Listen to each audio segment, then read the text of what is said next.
From KPRC Channel 2, this is Houston Newsmakers with Khambrel Marshall. Good morning. Welcome to Houston Newsmakers, where I'm pleased to welcome this morning Republican Congressman Morgan Luttrell, representing the 8th Congressional District. Good morning to you. Good morning, sir. Does it feel okay now? Does it feel normal to be called Congressman, or is it still sinking in? No, absolutely not. It is very strange still. Just never had that ambition, how I was raised, it just never thought this would be where I would be sitting today. So how did it come to this point? What made you decide that you needed to run for office? Congressman Brady announced his retirement. Yeah.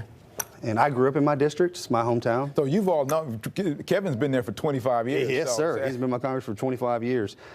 Family and friends came to me in the district, said, hey, what do you think? Would you consider this? Because we either have land, family in every county. Right. And after a lot of prayer, a lot of family meetings, and a lot of gatherings, we decided to make a run at it, and we won. So now, 8th Congressional District has quite the reputation, in part because of the congressman who you are replacing for 25 years, Congressman Kevin Brady, who was the chair of the House Ways and Means Committee for a while, just really well known. What is the challenge in taking over where he left off, and what kind of advice has he given you as a result? He's been on my shoulder. I reached out to him. He's a great mentor. Yeah. What a wonderful man. And it needs to be said that he was, from what people have told me, the most well-liked member in Congress, either side of the aisle. People just loved him to death. Yeah. I will always say I'm never going to try to fill his shoes, just simply widen the road that he paved for us. From Mr. Fields to Mr. Brady to myself, which I had the opportunity to meet all three. Well, three of us got together at one time. We got three generations of Texas State representation, which was amazing. Yeah. He has so much institutional knowledge of how the D.C. works. So I talked to him 2 days ago and not only just checking on him, say, hey, you just retired from a career in this, how you holding up? Right. But also asking questions on, hey, can you provide me a lane here? Just give me maybe a perspective that I'm not seeing. So he has such a great understanding of the representation of District 8, and I learned so much from that I necessarily couldn't see initially. And the district voted for you. It wasn't exactly what you call a squeaker. I mean, in terms of they said, hey, you're the guy. Now you're in Congress. What are your committees that you're on, and why are those the ones that you've chosen? So I'm on 3 committees and 6 subcommittees. So we're on House Armed Services. That makes sense for your background. It does. So when we met with the steering committee in Washington, D.C. is who places the members in their committee assignments. And we really campaigned for House Armed Services, given my background in the military. And on that committee, we have 2 subcommittees, Cyber, and we're on Special Operations and Intelligence, which come from Naval Special Warfare. We're on the Homeland Security Committee. We're Border and Cyber as well. So 2 cyber subcommittees where I really fought for cyber. And on the Border Subcommittee, where I'm a vice chairman, actually. Okay. It represents the district very well. Right. Yep. And then I fought for a 3rd committee, Veterans Affairs. Near and dear to my heart. Right. And so, for those who don't know, I mean, you were your military experience. You were one of the elite. That's probably an understatement, but that's true. Correct? Well, it's gracious of you to say that, but yeah, I was in the SEAL teams my entire naval career, so Naval Special Warfare. It's definitely one of the Tier 1 communities. Sure. Well, I'm an Army brat, 30-year Army dad who, that's all I know. So sorry you went Navy, but that's okay. That's a problem. I got it. I figured that was coming.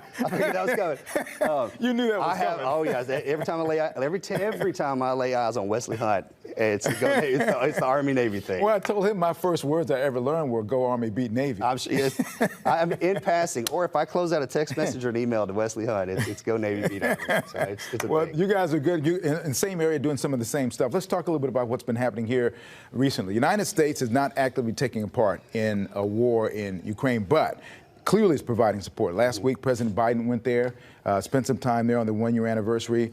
You know what war is like. You know what happens in cases of armed conflict. Your background lets you know what happens there. I ask your thoughts about what our continued involvement should or should not be as far as Ukraine is concerned.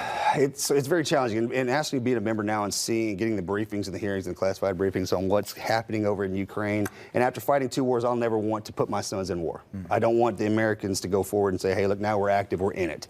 Support is another thing. And I would have not voted to send as much as we have, because I want more guardrails on the amount of money that we're spending given the issues that we're having in our country alone. Now, support, yes. Do they need it? Yes. The atrocities, and I had a town hall last night where I was trying to explain to somebody, like, hey, I've seen the atrocities of war, and when a bully such as Russia is taking advantage of Ukraine, the United States, whether or not we like it or not, we're the big brother, and it's in our DNA, if you will, to protect those that need protecting, whether or not it's abroad. And we have to protect our citizens here. Don't get me wrong. Sure. I'm very laser focused on that. Right. But we can't let Russia take Ukraine. It's strategically just a huge mistake. So, no, Congressman McCall was over there about the same time that President Biden was there, asking for he wanted the administration to do even more. More, yeah. You're not necessarily in that category. I have to see what that looks like. Okay. You know, if we overextend ourselves, there's so many different narratives going on in the world today.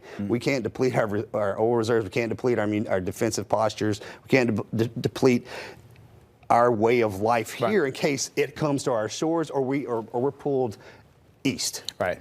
That doesn't. It's just a bad mistake. Yeah. So some of the president's critics also argue that, hey, you know, it's okay, Ukraine, we need that, but we need to do more on our southern border. The crisis is there. There's a challenge there. It's ongoing. Your thoughts about what's being done and what Congress should do? Because there clearly has been room for some sort of compromise in Congress, but there hasn't been one. There's bomb throwing on both sides. There's a lot of accusations. You know, way back when they had the Gang of Eight who came together and they actually had a plan, and it was nixed at the last minute. And former House Speaker Boehner is not very happy about that because he had a deal and he blames Ted Cruz for that not happening. But that's another whole story. But it is. What are your thoughts about what's going on the southern border? We've been to the border, and we're leaving for the border in the morning. We're heading out to El Paso, and then 2 weeks after that, we're going back down to McAllen. So it's there. It lives. It breathes. It exists. It is a catastrophe. There is a crisis, and it's unfortunate that we feel that pressure, especially here in our district. This is the landing zone for a lot of that rush. I mean, even the fentanyl problem is in Montgomery County. It's huge in Harris County, and that's coming through our southern borders. We have the ability to, with the majority in the Republican Party, is to apply pressure right now because we don't have the Senate, we don't have the White House. So, but what we do is we keep moving the needle. We keep applying those pressures like, hey, look, this is what we need to do. There's legislation in place to secure that border already. It's just not being enforced by the Secretary of Homeland Security, which I've sent letters to him. I've reached out to him. You need to tell me why this is happening. So that's where the pressure is coming from the popular. You want to make sure that you have the images are there so that the voters know. Yeah, we want our bases in the American public to know, it's like, hey, look, we're taking this seriously. We are working as hard as we can. We're moving legislation out of the Homeland Committee. And members across the southern borders are saying, hey, we are dying down here.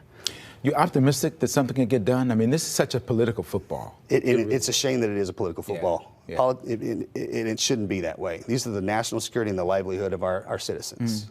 Do I think something can be done? I think it's going to take a Republican president to come in and say, we're done. Lock it down.